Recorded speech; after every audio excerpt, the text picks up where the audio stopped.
Aos amados irmãos que assistem esse vídeo, a graça e a paz de nosso Deus e Pai e de nosso Senhor Jesus Cristo esteja presente na sua vida, esteja presente também na vida de sua família.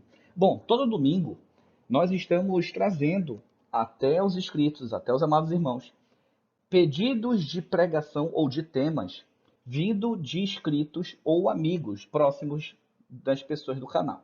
Bom, esse pedido foi feito de um grande amigo meu, Matheus, que nós temos 8 anos de amizade. E ele fez o seguinte questionamento essa semana comigo. Leone, prepara um vídeo sobre os 7 pecados capitais. E para mim é uma honra trazer uma pregação a pedido dos inscritos. Se você deseja uma pregação em cima de algum tema, deixarei no comentário desse vídeo o e-mail, tá bom? Para que você entre em contato para que possa pedir a pregação. E também, futuramente, colocarei um WhatsApp do canal para você ter a interação direta conosco, tá bom? Vamos começar. Vamos entender primeiro quais são os 7 pecados ditos capitais. A ira é o primeiro, a soberba ou orgulho é o segundo, a inveja é o terceiro, a luxúria é o quarto, a preguiça é o quinto, a avareza é o sexto e a gula é o sétimo. Lembrando que essas imagens foram tiradas do site que está colocado aí, tá bom, em branco, de reprodução de internet. Nós devemos honrar a quem tem honra. Então é justo que a pessoa que fez essas imagens seja reconhecida devidamente de seu mérito, tá bom? Imagens muito boas, por sinal. Vamos agora começar. De onde veio a ideia dos pecados capitais? Vamos averiguar. Os pecados capitais são aqueles que mais são praticados como vícios de conduta pelos homens, a partir da percepção dos pecados mais praticados. Foram reunidos e enumerados no século VI pelo Papa Gregório Magno, mas foram definitivamente incorporados e firmados no século XIII pelo teólogo São Tomás de Aquino. Então não existe diretamente na Bíblia, isso tudo é pecado. Não é bem assim. A Bíblia diz diretamente o que é o pecado e às vezes ela vai moldando de diferentes formas como devemos proceder. Lembrando que estamos falando de cristianismo, tá bom? Como o cristão deve proceder e vamos continuar e compreender melhor cada um deles. O que a Bíblia fala sobre os pecados capitais? Vamos junto, irmãos. Primeiro, a ira. Salmo 37:8 diz assim: Evitai a ira e rejeite a fúria. Não se irrite, isso só leva ao mal. Existe outro versículo também que diz: Irai-vos, mas não pequeis. Vamos ver e compreender melhor sobre a ira. Todos ficamos zangados, mas o que a Bíblia condena é quando a ira fica fora de controle. Não é bom agir com a ira. Precisamos aprender a controlar a ira, para não infectar o coração e se tornar ódio, levando a ações ruins. Lembrando que, em 1 João 3,15, todo aquele que odeia seu irmão para Deus é assassino. Então precisamos tomar muito cuidado com a ira. Agora vamos ver.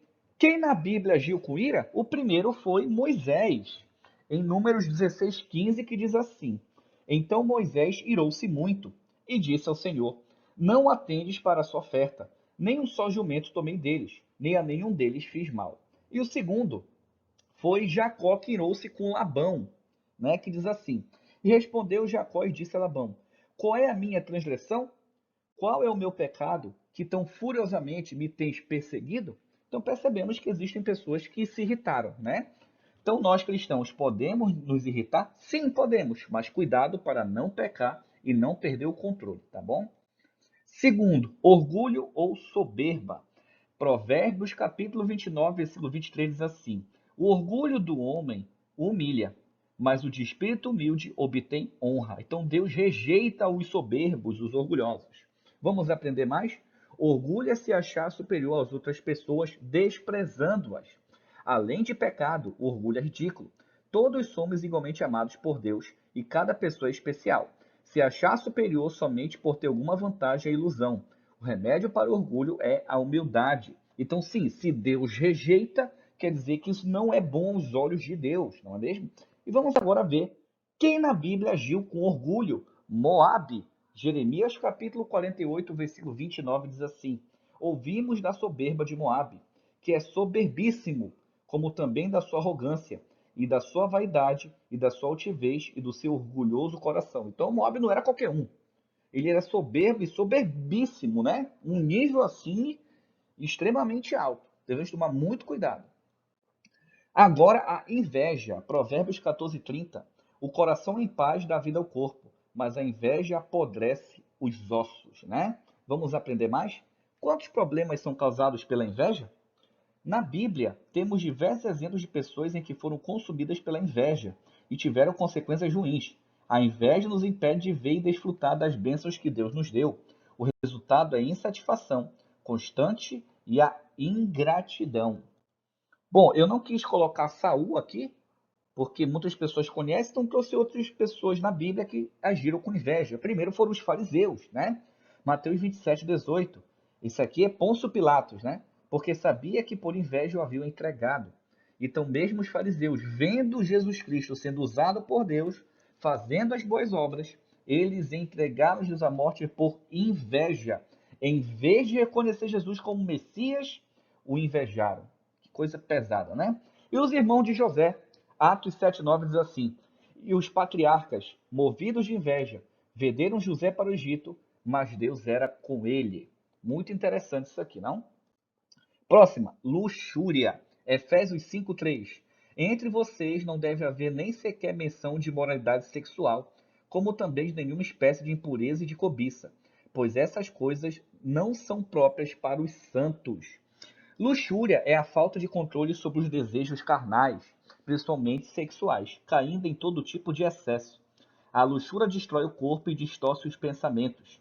Toda imoralidade sexual começa na mente. O primeiro lugar que devemos vigiar contra a luxúria. Parece que hoje conseguimos ver que a luxúria está muito mais presente de maneira exorbitante na nossa sociedade, né? Algumas redes sociais nós vemos as jovens, né, tanto moças quanto rapazes, utilizando isso para, para alimentar a luxúria de outras pessoas. É muito triste, né?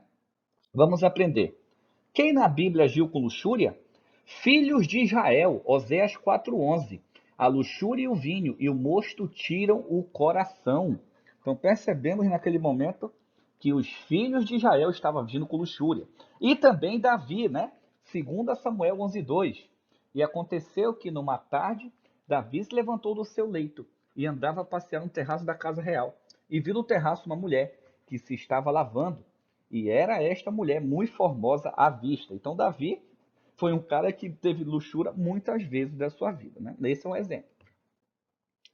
Agora veremos o quinto, preguiça. Provérbios 10:4 diz assim: As mãos preguiçosas empobrecem um homem, porém as mãos diligentes lhe trazem riqueza.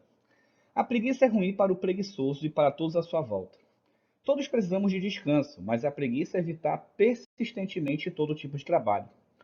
Isso significa que outros terão que trabalhar mais para compensar, e no fim, o preguiçoso ficará pobre. Veremos agora quem agiu com preguiça, os cretenses, Tito 1:12. Um deles, seu próprio profeta, disse: Os cretenses são sempre mentirosos, bestas ruins, ventres preguiçosos. E dois personagens não muito conhecidos na Bíblia, Zorá e Estaol. Juízes 18:9 diz assim: E eles disseram: Levantai-vos e subamos contra eles, porque examinamos a terra, e eis que é muitíssima boa. E vós estareis aqui tranquilos? Não sejais preguiçosos em irdes para entrar a possuir esta terra. Interessante, né? Vamos para o próximo. Vamos agora para o sexto, penúltimo, avareza. 1 Timóteo 6,10 diz assim: Pois o amor ao dinheiro é a raiz de todos os males. Algumas pessoas, por cobiçar o dinheiro, desviaram-se da fé e se atormentaram com muitos sofrimentos. Ou seja, tem pessoas que não querem obedecer a Deus, não querem servir a Deus porque amam o dinheiro e a riqueza. E assim se desviam da verdadeira fé, do verdadeiro evangelho. E Colossenses 3,5, Paulo, ele, movido pelo Espírito Santo, ele diz que a avareza também é um tipo de idolatria. Por isso Jesus disse, né? Jesus disse que é mais fácil um camelo passar por um buraco de uma agulha do que um rico entrar nos céus, mas para Deus nada é impossível, né? A avareza é amar mais o dinheiro que as pessoas, ou a Deus. O avarento tem medo de gastar seu dinheiro, somente acumula. Como é fácil cair nessa armadilha? Por vezes precisamos nos desafiar a ser mais generosos para não cairmos na avareza. Agora, quem na Bíblia agiu com avareza? Joel e Abia, filhos do profeta Samuel. Em 1 Samuel 8,3 diz assim: Porém seus filhos não andaram pelos caminhos dele, Antes se inclinaram à avareza e aceitaram suborno e perverteram o direito. Então, o cara que é avarento, ele aceita suborno e tira o direito do justo, né? E, infelizmente, isso aqui no nosso país, não estou acusando ninguém, mas é muito fácil de ver crimes de corrupção, né? Pessoas que aceitam subornos, é avareza, né? Infelizmente, é avareza. Agora, o último dos 7, a gula. Provérbios 23, versículo 20 e 21 dizem assim: Não ande com os que se encharcam de vinho, nem os que se empanturram de carne, pois os bêbados e os glutões se empobrecerão, e a sonolência os vestirá de trapos. A gula é talvez um dos pecados mais ignorados atualmente. Gula significa ver para comer, caindo frequentemente em excesso. Os resultados para a saúde são óbvios, mas a gula também afeta nossas finanças e a nossa capacidade para fazer um bom trabalho. Um pouco de moderação a comer é bem sensato. Bom, o texto que eu peguei foi de vários estudiosos que vê como um pecado, e agora vamos ver as pessoas que agiram com gula. O povo hebreu no deserto, Números 11:34 diz assim: Dominados pela gula no deserto, puseram Deus à prova nas regiões áridas, né? Então o povo estava comendo de maneira desenfreada e isso colocou Deus à prova, como se eles fossem comer muito, como se Deus não pudesse ou continuasse lhes fornecendo alimento. Então, essa foi a colocação de colocar Deus à prova. Não, eu vou comer mais porque amanhã Deus não vai ter condições de me alimentar. Então, foi mais ou menos essa ideia que aconteceu. Então, que possamos ter aprendido mais sobre os 7 pecados capitais. Que Deus abençoe, meus irmãos. Um ósculo santo a todos.